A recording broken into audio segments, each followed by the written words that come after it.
શ્રી પરશુરામ જન્મોત્સવના પવિત્ર તહેવાર નિમિત્તે સ્વાગત છે આપનું ધ ડિવાઇન ડાયરીઝમાં, કે જ્યાં આપણે જોઈએ છે આપણા ધર્મગ્રંથો સાથે જોડાયેલા રહસ્યમય તથ્યો અને અજાણ્યા સત્યો વિશે.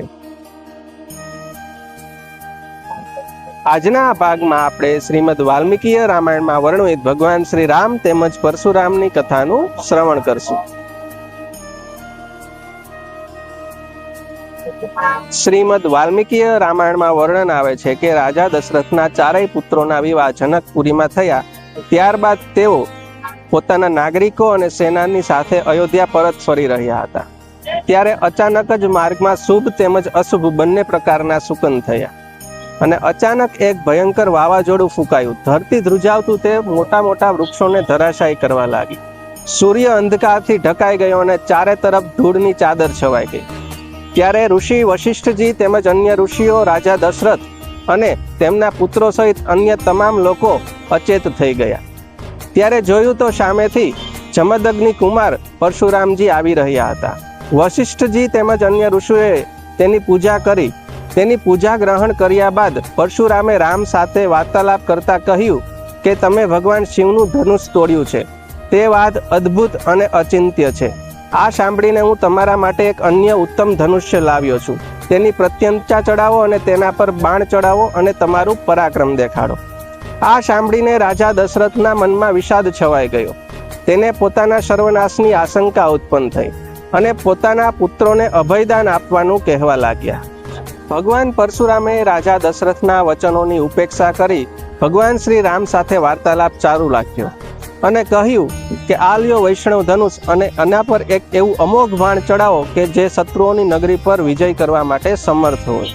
જો તમે આવું કરી શક્યા તો હું તમને દ્વંદ્વ યુદ્ધની એક તક આપીશ. ત્યારબાદ ભગવાન શ્રી રામે તેવું જ કર્યું.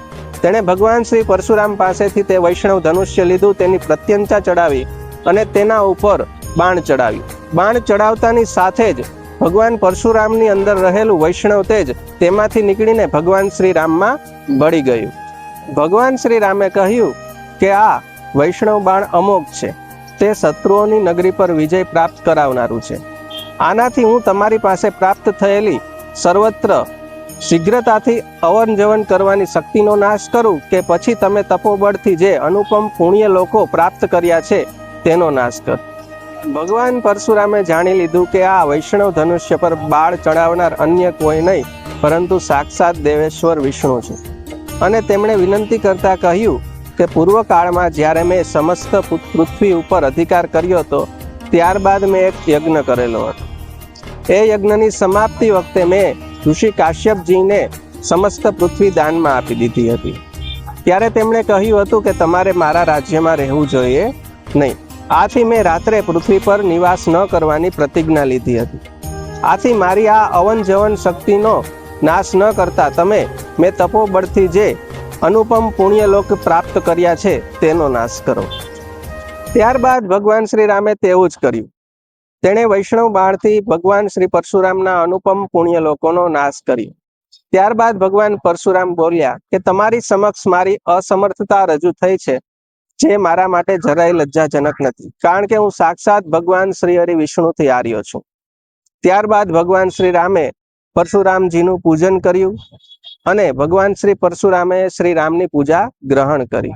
ત્યારબાદ તેઓ મહેન્દ્ર પર્વત પર ચાલ્યા ગયા અને તપસ્યા કરવા લાગ્યા.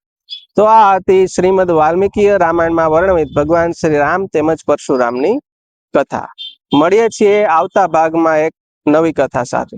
ત્યાં સુધી જોડાયેલા રહો ધ ડિવાઇન ડાયરીઝ સાથે. જય શ્રી રામ.